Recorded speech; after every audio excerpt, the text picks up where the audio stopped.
This is your Hdsr Sports Report, the Victor Valley's only weekly action highlights sports program, covering our area's schools, teams, athletes, and sporting events.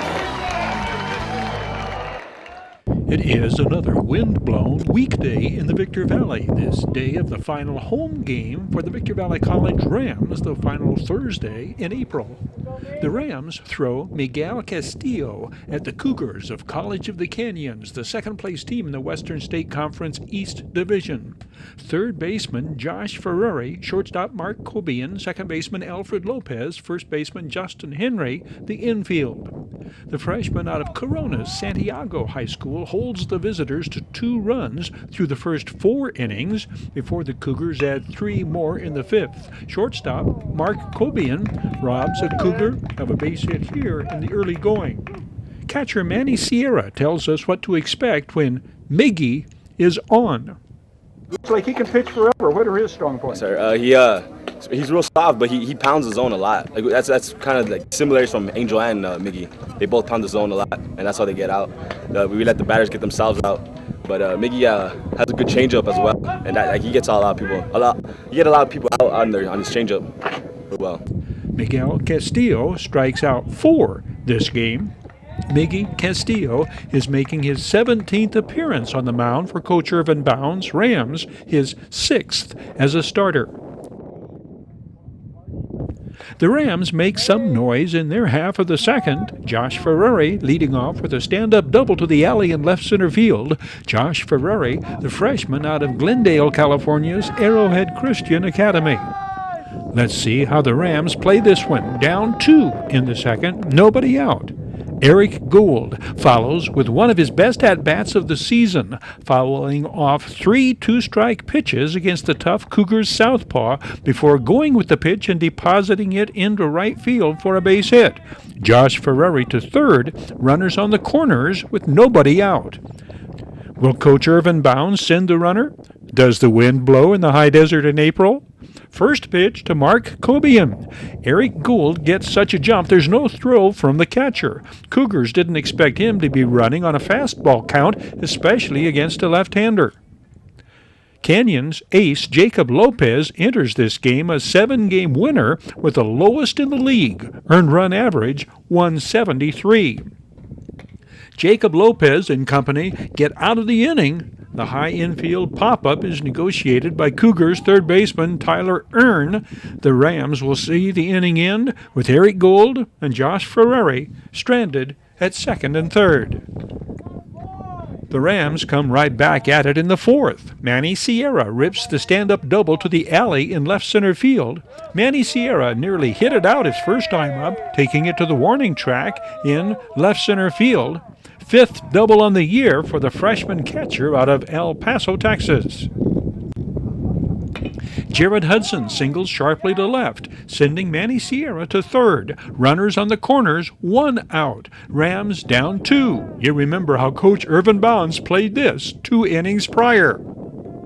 Manny Sierra will get a bigger-than-usual leadoff third against the left-handed pitcher.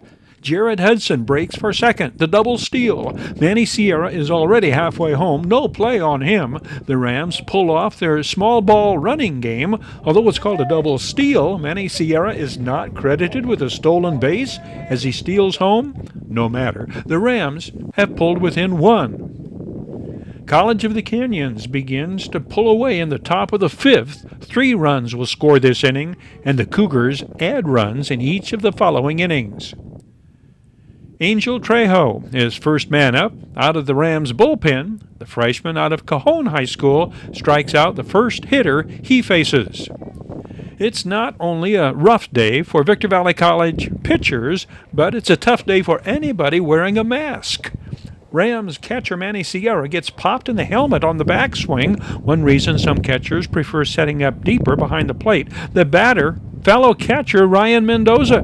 Manny Sierra says he felt it all right, but he's all right. Cougars catcher Ryan Mendoza goes down after taking one in the sensitive area above the knees and just below the belt buckle. All too frequent occurrence for those wearing the tools of ignorance, a reference to which I always resent, having been a catcher in my previous century's playing days. Catchers are usually among the most intelligent of the players on the diamond, eh, Damien? The plate umpire gets clipped a couple of times by foul tips, but all behind the mask prove true troopers completing their tasks. The Rams muster only 5 hits off Canyon's pitching this day. Jared Hudson, the lone Ram with a multiple hit game. Jared Hudson, one of 5 VVC sophomore starters in their final home game at Willie Davis Pringle Field. Justin Henry, Victor Valley College 19-year-old sophomore, hits for the cycle, figuratively speaking, in this Rams action highlights and soundbites reel. And Coach Irvin Bounds tells how valuable Justin Henry has been to the team and the program during his 2 seasons at VVC. Gusting winds obliterate the first part of Coach Bounds' comments, describing Justin as a prime example of a student-athlete who improved tremendously his sophomore season and whose greater contributions are his character, leadership qualities, and diligent work ethic. Get things done, practice before the games, using good vocal leader as well.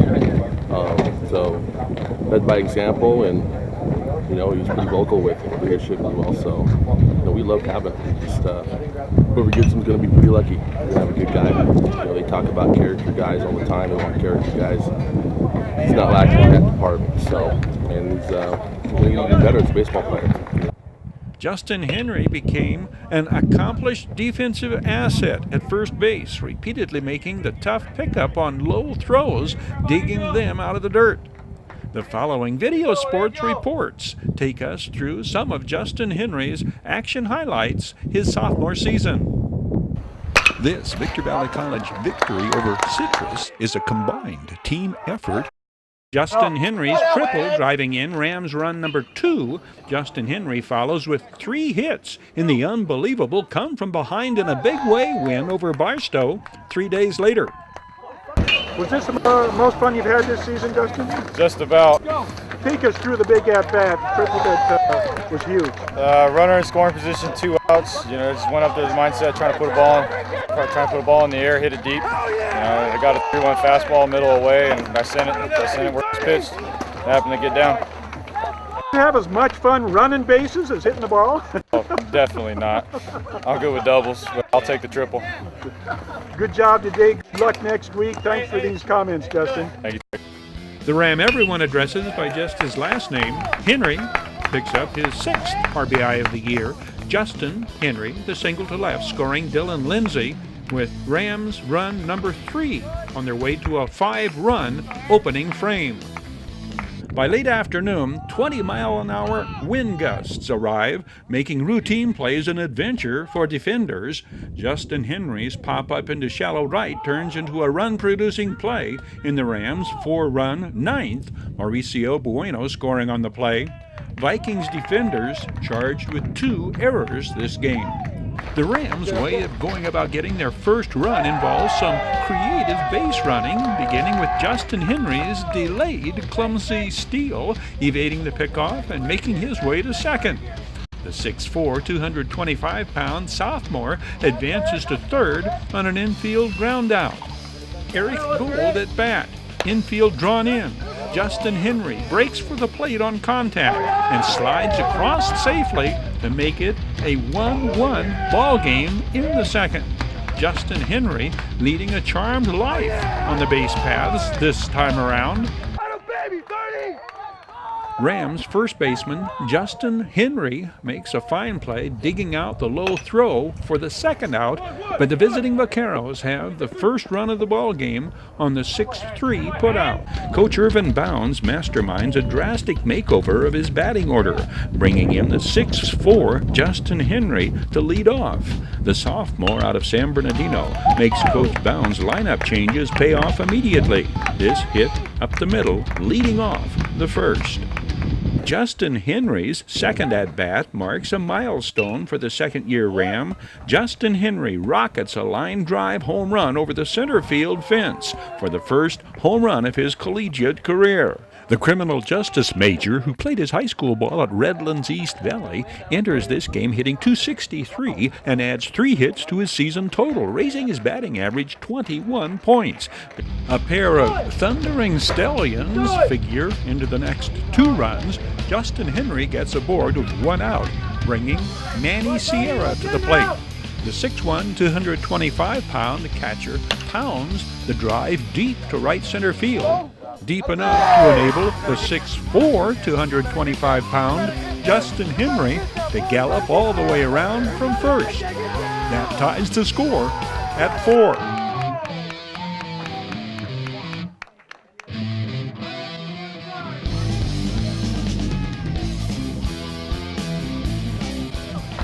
Two outs later, the Rams are down to their last out. In fact, down to their last strike. Justin Henry goes with the 2-strike pitch and sends it over the right side of the Owls infield. Alfred Lopez follows Dylan Lindsay across the plate, and the Rams are within 2. Video Sports acknowledges and appreciates Justin Henry's contributions to Victor Valley College and hopes 2 more years of collegiate baseball are on Justin Henry's horizon.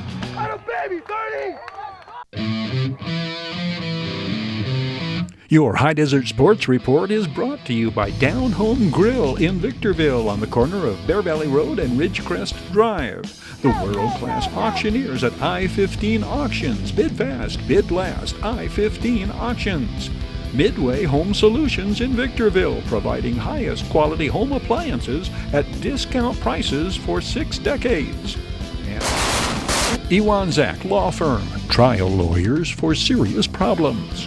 And by the Community Table Restaurant in the Holiday Inn in Victorville, supporting High Desert teams, athletes, and sports programs.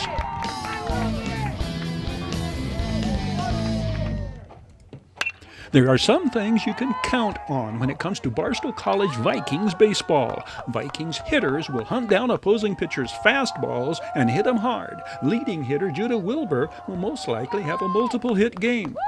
Vikings base runners will be aggressive on the bases. And when Jason Katz is on the mound, we are going to get a lot of innings from him. Jason Katz, the Vikings freshman out of Sandra Day O'Connor High School in Phoenix, takes on the Antelope Valley College Marauders this day, and he will deliver well over 100 pitches, working into the 9th. Coach Brian King's offense wastes no time. Leadoff hitter Mitch Holtz rips the first pitch he sees, sending it deep to right center field. The Marauders' right fielder losing the ball in the high sky. Notice served on how Vikings hitters handle fastballs. From Antelope Valley ace, southpaw Blake Leadholt, who enters with the 5th lowest ERA in the conference. Mitch Holtz's triple, the first triple off Blake Leadholt in conference play. Lucky Martinez lines the base hit into right. Mitch Holtz scores easily from third, and the Vikings go up 1-0. RBI number 30 on the year for the BCC sophomore center fielder and former Barstow Aztec. Lucky Martinez is hitting .353. He'll advance to third on Judah Wilbur's groundout. Up steps cleanup hitter Antonio Gaxiola, who by game's end will surpass Lucky Martinez for the team lead in runs driven in. Antonio Gaxiola, the freshman first baseman out of Las Vegas High School, the sacrifice fly scores Lucky Martinez with the Vikings' 2nd run. End of 1, 2-0 Barstow College. The visiting Marauders retaliate with a 4-run second. Antelope Valley comes in hitting over 300 as a team. Their .303 team batting average, second in the conference to Citrus's .308. The Marauders and Vikings are about as evenly matched as 2 teams can be. Both come into this Western State East contest at 5-12 in the conference. Judah Wilbur's 2-out single ignites a Vikings comeback bid. Judah Wilbur, Barstow College leading hitter, is 3rd in the conference and hitting at .391. He is a freshman out of Denver. With Antonio Gaxiola at the plate, Judah Wilbur steals 2nd, 6th stolen base on the year for the former All-City infielder out of North High School in Denver. This rally falls short, though. Judah Wilbur is stranded. Antelope Valley College scores what proves to be the game-deciding run on the sacrifice fly to deep left center field in the 4th. Fine running catch by Tanner Wickham. Lucky Martinez would have had a sliding catch had Tanner Wickham not run it down. Jason Katz shuts down the Marauders the rest of the way, shutting them out over the next 4 innings plus. The Vikings defense backing him up, third baseman Judah Wilbur with the fine play here to end the Marauders' half of the 6th. The 17th appearance and 12th start for the 6'3" southpaw, Jason Katz will strike out 6 in his 8 1/3 innings of work, throwing 113 pitches. Jason Katz defines workhorse, his 85 innings pitched, most among all pitchers in the Western State East League. The Vikings rally for the final 2 runs of the ball game in the 5th. Mitch Holtz stays with the breaking pitch and beats out the infield base hit. Mitch Holtz, one of 2 Vikings with a multiple hit game this day. Mitch Holtz, a sophomore, one of 7 Vikings from Colorado. He attended Columbine in Littleton. The other Viking with a multiple hit game, Judah Wilbur, whose base hit to left sends Mitch Holtz to third. Mitch Holtz had stolen second. Lucky Martinez advancing to second on this, the base hit by Judah Wilbur. Antonio Gaxiola keeps his hot hitting streak intact, driving in Mitch Holtz and Lucky Martinez. With Vikings runs 3 and 4, these give Antonio Gaxiola 32 runs driven in on the year. Judah Wilbur registers his 3rd hit of the game on this solid shot to right center, but the Vikings are denied placing a runner in scoring position when Judah Wilbur is called out at second, trying to stretch it to a double. Slow motion reveals he beat the throw and peg, not the only call that goes against the Vikings in the late going. The Vikings will not place a base runner in scoring position the rest of the way. The final, Antelope Valley College 6, Barstow College Vikings 4. The Oak Hills Bulldogs put a chill on Apple Valley's hopes of taking down the defending Mojave River League champions, downing the Sun Devils 2-1 in a pitcher's duel decided by a pair of Bulldogs' clutch hits. John Bikes' 5th inning home run breaks a 1-1 deadlock and proves the game winner. Pinch hitter Steve Rubio ties the score in the 4th, ripping the first pitch he sees. Freddie Castro beats the throw to tie the score. Fellow Bulldogs junior Matthew Kelly carries a no-hitter into the 7th and final inning, finishing with a masterpiece 1-hitter, striking out 7 in the complete game victory. Players withstand icy, chilly winds sweeping across the Oak Hills campus. It is 50 degrees at game time in Hesperia. Definitely not ideal baseball weather this first Wednesday in May. Apple Valley sends out Elian Ortega, who will put together a complete game 4-hitter performance, striking out 8. The 5'9", 160-pound senior and returning all-league performer will have accumulated 58 strikeouts in 51 innings of work this season.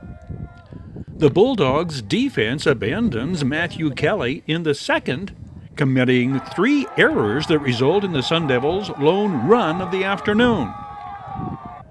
Outstanding Bulldogs defense here. Freddie Castro flags down the deep drive off the bat of Sun Devils cleanup hitter Tanner Fuller to end Apple Valley's half of the 3rd. Logan Valencia, who had been hit by a pitch, would have scored easily on the play were it not for the fine running catch. The first base hit of the contest does not come until the bottom of the 3rd. Bulldogs cleanup hitter Zach Becker stays back on the breaking pitch and doubles to the alley in left center field. 10th double on the season for the 6'1", 170-pound junior who is hitting .408, 5th highest among MRL hitters. The Sun Devils place a runner on base and then in scoring position in the 4th when Joey Vera leads off, being hit by a pitch, a ruling requiring a discussion and interpretation between the umpires. Joey Vera will be bunted to second base. Matthew Kelly gets the strikeout for the second out of the inning and then retires the side to extinguish the threat. The Sun Devils strand 7 base runners this day, 3 who walk and 3 who are hit by a pitch. The Bulldogs stage a rally in the 4th. Freddie Castro walks to lead it off and is advanced to second on the ground ball to first baseman Logan Valencia. Elian Ortega induces the pop foul to catcher Robbie Myers for the second out of the inning, setting the stage for Coach Randy Galvez going to his bench and sending up Steve Rubio, who comes through with his clutch, pinch-hitting heroics. Steve Rubio drills the first pitch he sees up the middle. Freddie Castro scores from second, only the second base hit of the game off Elian Ortega. It ties the score at 1. Steve Rubio, the sophomore infielder, has 5 hits in his 10 at-bats for the Bulldogs, his 3rd RBI on the season, his biggest and most important. The Bulldogs get the shutdown inning they need from Matthew Kelly in the 5th. First baseman Zach Becker to Matthew Kelly covering first for the first out in the 5th. We see the effects of a leg cramp as the junior hurler weathers that discomfort in continuing to battle. Shortstop Julian Macias calls off Steve Rubio and handles the pop-up for the second out in the 5th. Steve Rubio has stayed in to play second. The entire Bulldogs infield consists of underclassmen, third baseman Joe Delatorre, first baseman Zach Becker, juniors, as is pitcher Matt Kelly, shortstop Julian Macias, a sophomore. Matthew Kelly ends Apple Valley's half of the 5th with 1 of his 7 strikeouts on the day. Matthew Kelly has 51 strikeouts in his 46 innings of work this season. We go to the bottom of the 5th, and John Bike's epic leadoff at-bat. John Bike is 5'11", 195 pounds, a .380 hitter with 3 home runs coming in this, his senior season. He is a returning All-Mojave River League performer and a Laverne University commit. John Bike stays back on the 1-1 pitch and launches it high, deep, up, and out over the center field fence. And I knew that I got under it. No, I got the right amount of it, and I knew it was windy, so I thought I had a good chance of getting out when I hit it. 4th home run and 19th run driven in on the year for John Bike. The John Bike home run decides the outcome, but the ball game is far from over. Apple Valley loads the bases in the 7th. Jesus Diaz leads it off with the first and only Apple Valley hit of the day. A base on balls, followed by an intentional walk to leadoff hitter Elian Ortega with 2 outs, loads the bases. Sizable amount of pressure.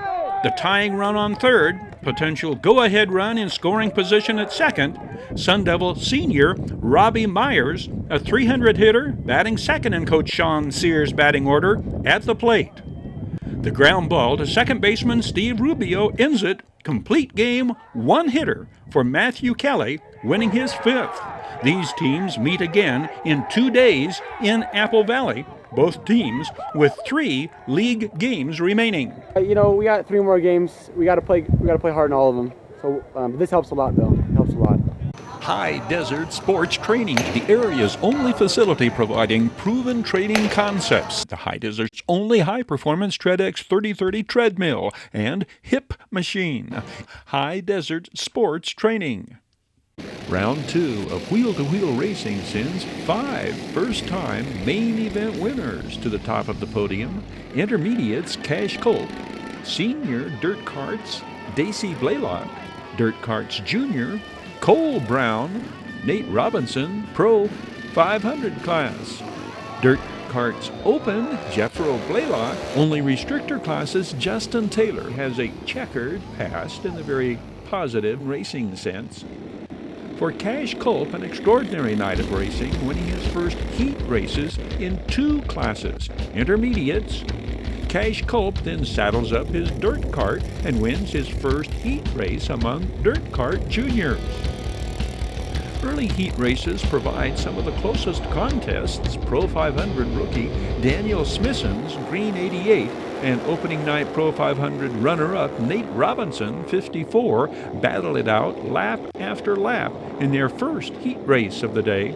Nate Robinson is said to have edged out Daniel Smithson's at the wire. Daniel Smithson's leads in Rookie of the Year points. The 60-year-old out of the Costa Mesa, Newport Beach area won the intermediates class last year, his first year at Wheel to Wheel. Stevie Rogers in her black 3R with yellow trim, and Justin Taylor wage a similar battle in this restrictor heat race. Stevie Rogers, just turned teenager a week prior, has been racing since she was 4.5. She's among the drivers who survived an opening night crash. She is of the Rogers racing family out of Riverside. Justin Taylor is 19, son of Pro 500's Bobby Taylor. He was last year's Rookie of the Year in this restrictor class, finishing second in season points. Speaking of opening night crashes, Bobby Taylor takes us back to the stunning crash that ended his opening night in the first lap of his first heat race. No, it didn't go well. I got a little aggressive, tried to pass on the outside and there was no room.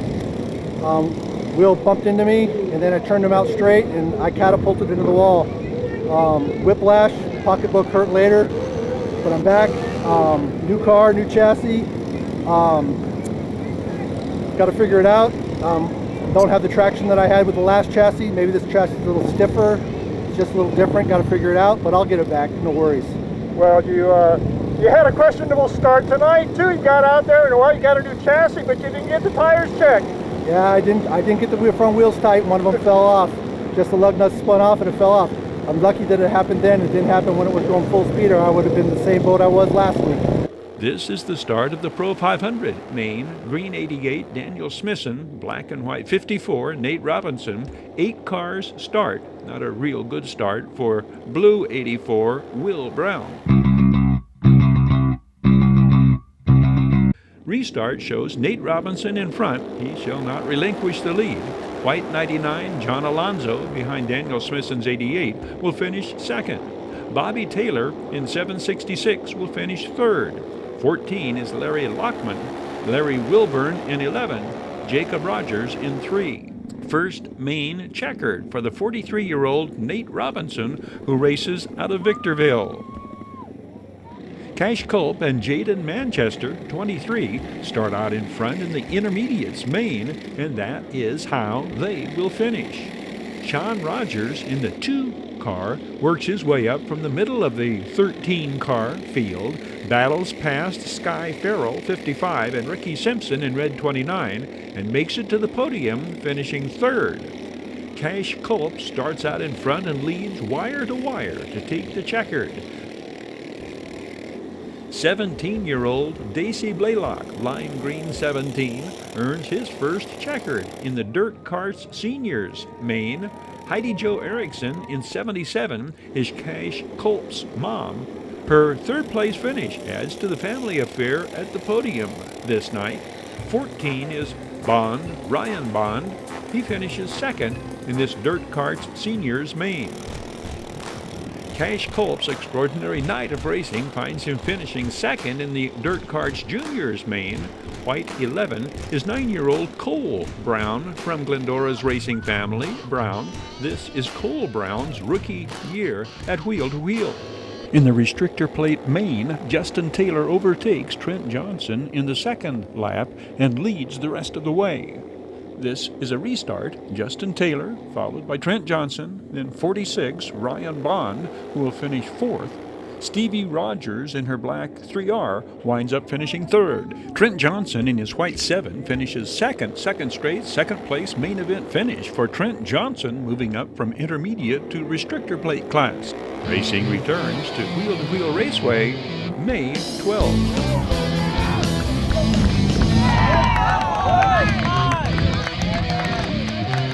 Your High Desert Sports Report is brought to you by Down Home Grill in Victorville on the corner of Bear Valley Road and Ridgecrest Drive. The world-class auctioneers at I-15 Auctions. Bid fast, bid last. I-15 Auctions. Midway Home Solutions in Victorville, providing highest quality home appliances at discount prices for 6 decades. And Iwanzak Law Firm, trial lawyers for serious problems. And by the Community Table Restaurant in the Holiday Inn in Victorville, supporting high desert teams, athletes, and sports programs. This is your High Desert Sports Report, the Victor Valley's only weekly action highlights sports program, covering our area's schools, teams, athletes, and sporting events.